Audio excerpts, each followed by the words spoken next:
This is Headline Humboldt. Thanks for joining us. I'm James Faulk. Confronted with a late-breaking rise in case numbers, even as the state as a whole begins the process of reopening, county health officials this week doubled down on two pandemic mainstays, testing and masks. In addition to asking residents to continue masking up when they're in public, the county has also expanded the number of testing locations and is asking that anyone experiencing symptoms get tested. As a reminder, no-cost testing is available from 7 a.m. to 7 p.m. 7 days a week at the OptumServe site at Redwood Acres. There are additional OptumServe testing locations in Arcata, Garberville, Fortuna, Hoopa, and McKinleyville. Check humboldtgov.org for details. Humboldt and Del Norte counties, as part of the North Coast Testing Partnership, have also worked with area tribes and the United Indian Health Service to provide increased testing capacity for their populations. Walk-ups are allowed at each of these testing sites.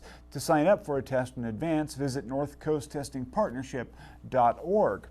The most powerful weapon against this disease continues to be vaccination. However, once again, to get vaccinated, you can schedule an appointment at myturn.ca.gov. Even with this current case spike, summer is coming, and families across Humboldt County are anxious to get out into the woods and wilderness to experience some of the fun and relaxation they likely missed over the last year. One likely destination for folks this year, as it has been for a full century, is Humboldt Redwoods State Park. It's no secret that people living next to the extraordinary often grow blind to the wonder around them. We on the North Coast, for instance, seem to become oblivious to the notion that we live among the tallest, most ancient trees in the world. Occasionally, we'll notice them on a drive north or south on Highway 101, or we'll marvel at their breadth and grandeur when we go day hiking through Sequoia Park. Otherwise, we seem over time to grow immune to their awesome size and history. As summer approaches, now that we've all been confronted with the specter of our own mortality, more and more of us will likely head to the local parks and forests to experience the humility these trees inspire. Maybe that's just the tonic we need to put it all back in perspective. Now, the interview, our guest tonight has made a life and career out of nurturing and protecting the magnificence of the Redwoods. Marnin Robbins, Interpretive Programs Manager for Humboldt Redwood State Park, has been a part of that work for years, and he continues to love his job. Well, so I actually am the District Interpretive Program Manager, so I oversee all of the outreach and education programming for our District of State Parks, 22 parks on the north coast of California from mid-Mendocino up to the Oregon border. I started working for the North Coast Redwoods District in 2005, and then became the supervisor of our interpretive programs in 2019. Excellent. Now, how large is the park? I mean, it's a pretty massive piece of land, isn't it? Right. So the park that I'm standing in today, Humboldt Redwood State Park, is the second largest park in all of California. It's 53,000 acres, and it is a spectacular piece of old-growth redwoods forest like you've never seen before. Now, is it only old growth, or are there other parts of it that are maybe more Doug fir or something along those lines? It's, people come here for the old growth redwoods, but in truth, it's a very diverse ecosystem. You know, we've got this beautiful river, the Eel River, that flows through with all kinds of riparian habitat, oak woodlands, prairies, mixed conifers up on the hill slopes. It's part of what makes this place so special is the diversity of landscapes. Yeah. Now, as you're aware, as everyone's aware, it's been a long year for people in the community, and I'm sure it's no different from where you guys are at. Can you describe a little bit about how COVID-19 impacted the park and what you guys have had to do to adapt? This has been a really tough year for people all over the country, and for parks as well.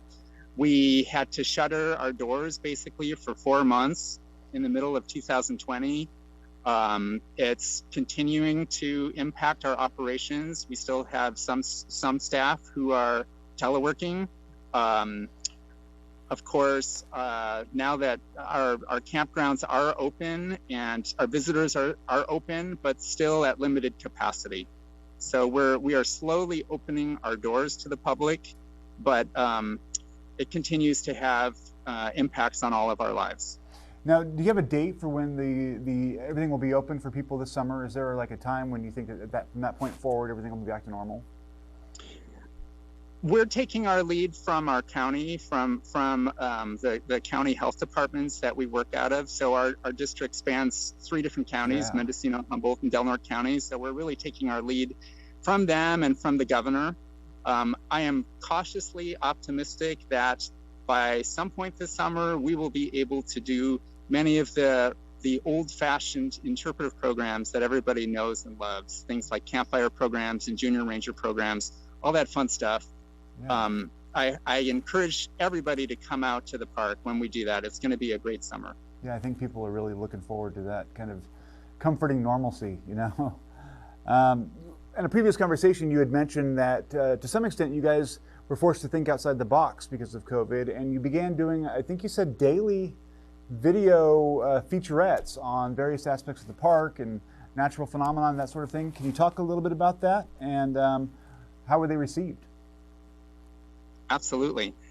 Well, when parks were closed, that was a period, I think, for all of us, for Americans, for people the world over, when we were at our most anxious.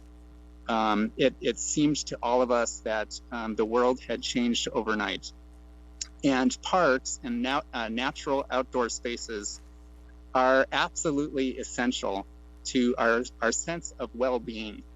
And at this moment, when we needed places like parks the most, our doors were closed.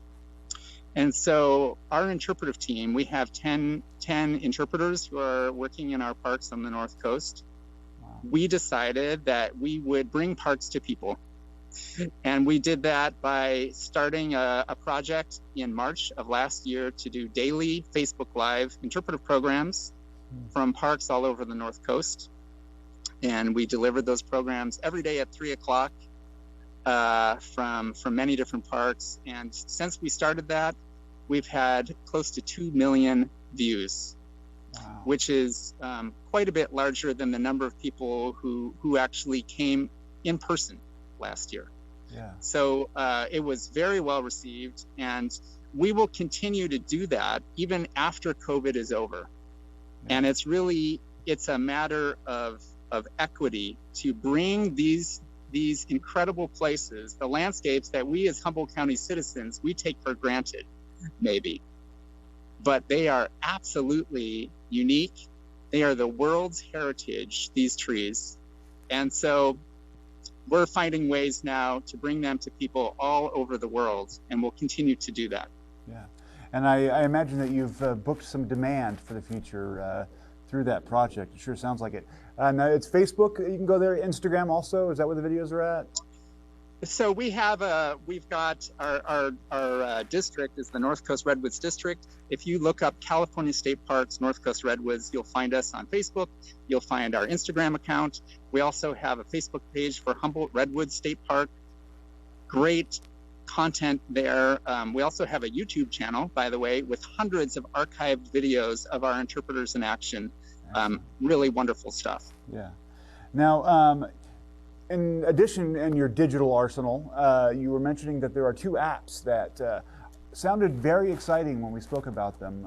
Can you describe what those are and how those will function for people? Yes, well, we have one of them is already created. The other one is in process and should be launched later this summer. Mm-hmm. And the first one is called the Coast Redwood Canopy app. You can find it in both the Apple and Google Play stores. It's free.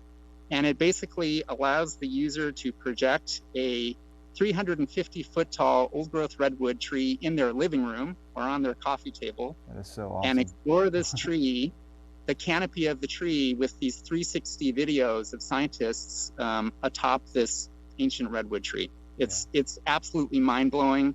It's something that you will never be able to see yourself as a regular citizen. We only allow scientists with scientific collecting permits to go up there.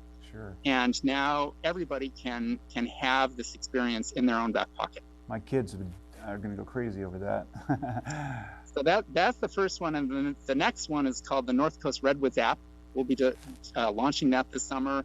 And that's where users can project a map of the entire North Coast and all of our parks and be able to dive into the different parks right in the comfort of their own living room and pull up these wonderful videos and holograms and 360 videos from our interpreters up and down the coast, telling them about the treasures that are all of our inheritance.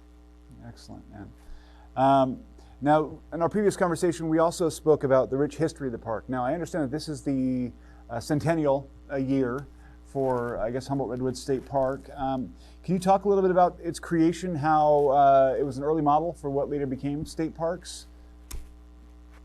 Absolutely. You know, this park really is a first in many respects.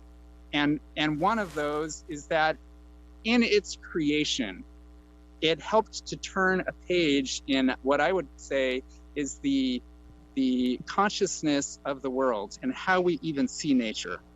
It was created at a turning point when we went from seeing outdoor spaces really for their private and consumptive use to seeing nature as valuable in its own right and being a place not only for the human experience of the beauty and grandeur of places like this,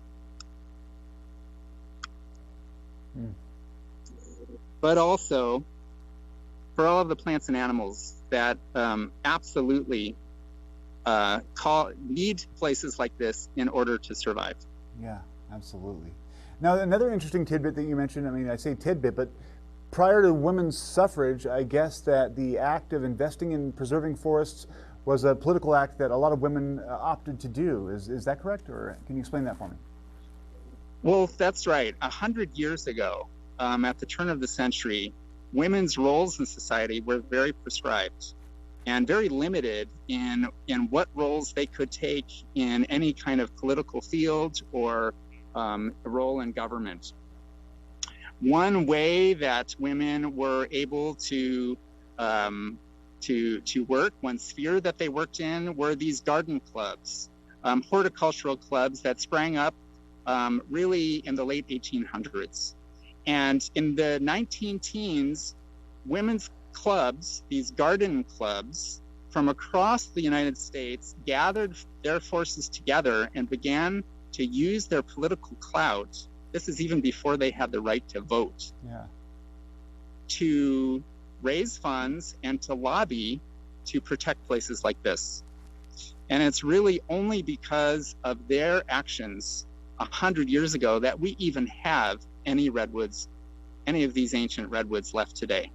And then that's where some of the names come from, right? Like Women's Federation Grove and that sort of thing, is that right? Women's Federation Grove, Garden Club of America Grove. We have a number of different groves here that are dedicated to these women's groups. And one of those women, I'll just tell you one thing. There's a woman here that everybody should have on their lips, and her name was Laura Parrott Mahan. Mm-hmm. And Laura Mahan was the Joan of Arc of the Redwoods. She galvanized all of these women's groups. She was a local Humboldt County resident. She was the one who galvanized all of these women's groups and really fought for their protection. And we have a monument here, a plaque with a monument with a plaque on it dedicated to her. We'll be laying some flowers at that monument this summer on August 6th, which is the 100-year anniversary of the founding of this park. Wow, that's amazing. Now, you mentioned a little bit yourself. You said that, and this is true, I think people over time grow blind to the splendor in their midst, you know what I mean? Like if you live next to the ocean, after a while, it just becomes part of the scenery as you're driving to work. But there are a lot of amazing facts about the park that you had rattled off for me a little bit before. The tallest, and that's just to start. Can you sort of talk a little bit about where, the park is something spectacularly, on its own in terms of grandeur? Absolutely. Well, as I said before, this park has a lot of superlatives attached to it. It is the largest stand of old-growth redwoods left on the planet. It is the tallest forest in the world. It is also the home to the founding of our entire California State Park system. That's absolutely tied into the creation of this park, synonymous with the founding of the Save the Redwoods League, that continues to be our oldest and most powerful partner in parks preservation and protection to this day. And really, that part of the legacy of this park is the land trust movement. That idea of purchasing these places in order to protect them for perpetuity. It started here in many ways, and it's a gift that has now been given to the world through the protection of nature all over our globe. Yeah, that's a means by which people are saving World Heritage sites all over the planet, right? I mean, they basically, that's amazing. Absolutely. You know, a lot of people find spiritual comfort in the redwoods and in forests in general, and they speak of the forests like they were a kind of cathedral. We talked a little bit about that. What lessons do you think we as a species can take from redwood forests, and how holy they seem almost? Well, I printed a picture that I wanted to share with our audience. And this is an image of Chartres Cathedral in Paris. Some of you might know that it was burned last year in a fire. They're in the process of restoring it. But what you might notice is that it looks a little bit like this. Absolutely. The people who built cathedrals in Europe 1,000 years ago built them to resemble ancient forests. And in the 1100s and 1200s, by that time, most of the ancient forests across Europe were gone already. They had to build those cathedrals out of stone. We who live in Humboldt County are incredibly blessed to have ancient cathedrals that we live amongst. Absolutely. The living beings that are with us to this day. Yeah. And so there's not many places like this left on the earth. We should be thankful every day that we get to come out to places like this and have that experience of walking in the midst of something so unique and special. That's a good place to wrap it up, Marnin. Thank you so much for taking the time to join us, and let's get some people to the park. Come on out. Would love to see you. Excellent. Have a good day. Thank you. Bye-bye. We'll be right back after this short break. Raise your hand if you have been affected by a homicide. Violence has surged in the city with shooting after shooting. We have to actually look at the bigger picture. We need to put money in schools. We need to put money into drug treatment. We need to prosecute in different ways. I'm at a loss. We need a DA who really wants to see these guys put away. Do you agree that there is a public safety crisis in Philadelphia?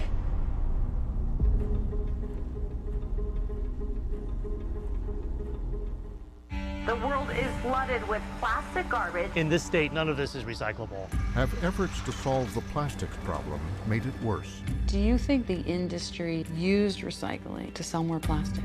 Absolutely. Frontline and NPR investigate the battle over plastics. We have to manage the waste right. We have to fix this. And what's at stake? For the oil and gas industry, plastic is their lifeline. This is a big war.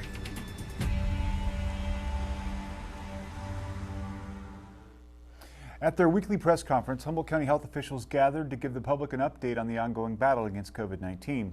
Public Health Director Michele Stephens said that after more than a year in operation, the county's Joint Information Center will close as of July 1st. Its responsibilities once again being absorbed within the public health. We're still very much in the middle of this pandemic response. I think, we're all feeling really hopeful that vaccine is here and that we're getting shots in arms. It's certainly something that we've all been waiting for.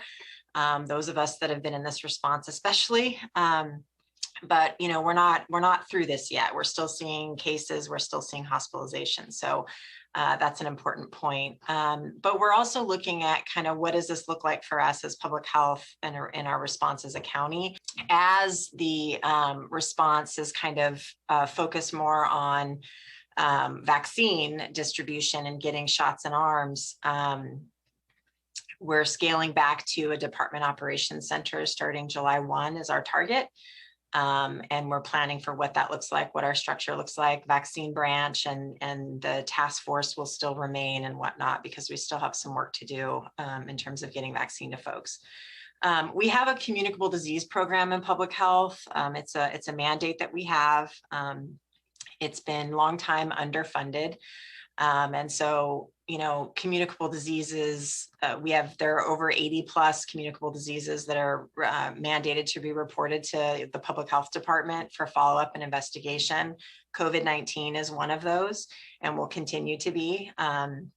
We know that we'll continue to have COVID-19 cases, you know, in the year, 2 years and ongoing. And so what is that going to look like for us as a health department?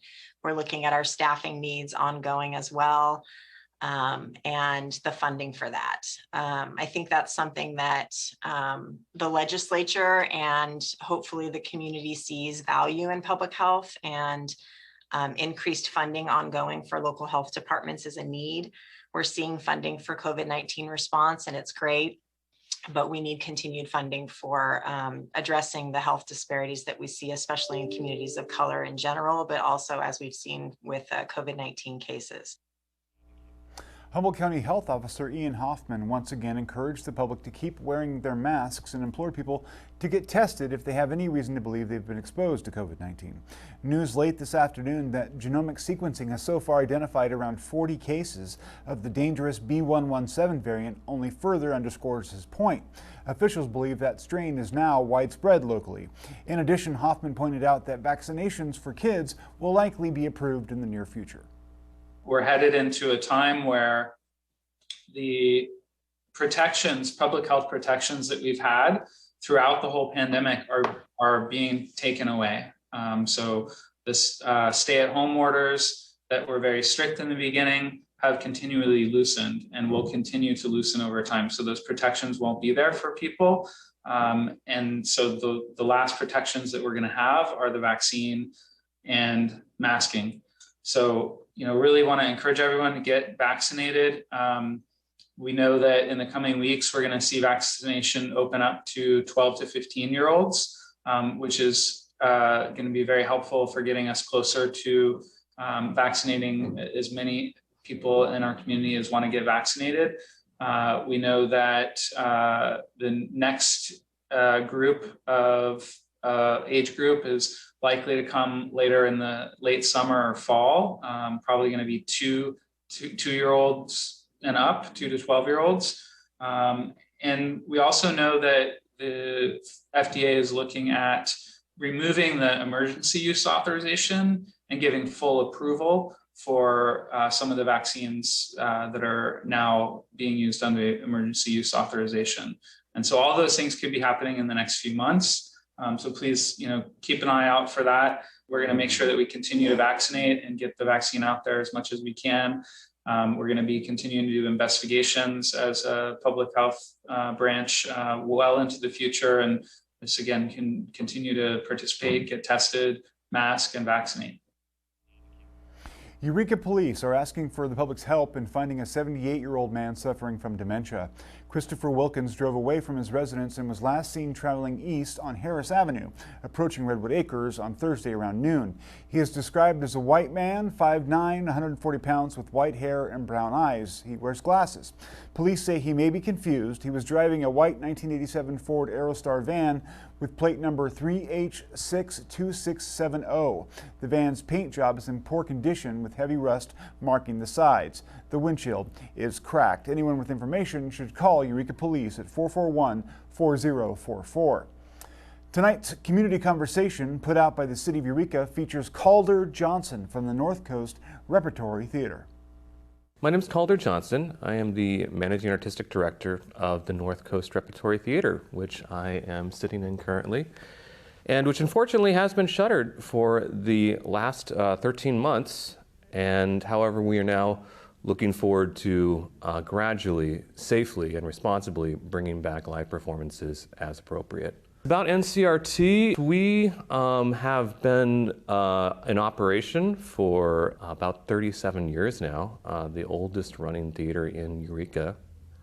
And We traditionally have done 6 main stage shows a year, including musicals, Shakespeare, plays by newer playwrights. And in addition to all of those shows, which take up a lot of our time, we also have traditionally done dance shows, live music, and other community events as well. We have had a lot of very supportive members and community members who have donated or continued to send in their membership dues month after month.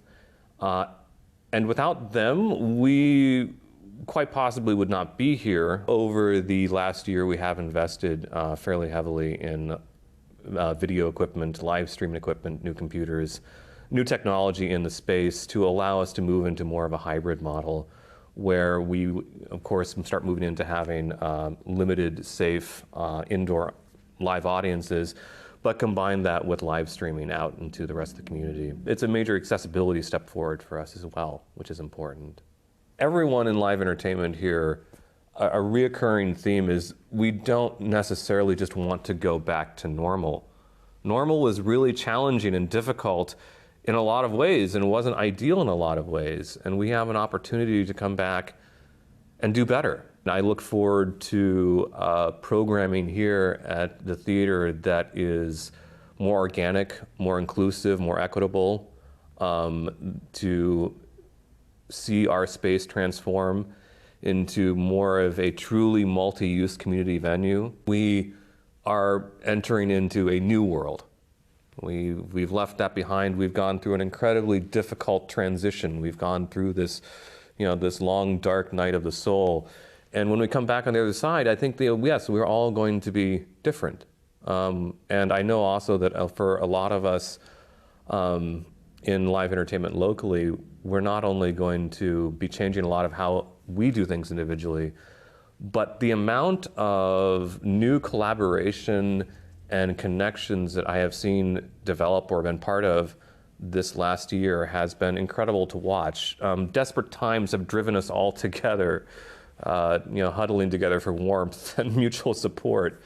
And I think that if we are able to carry that forth into this year and beyond, it's going to make just an incredible renaissance for live entertainment in the county.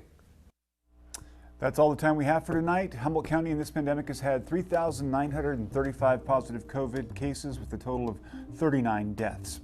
Stay tuned, stay informed.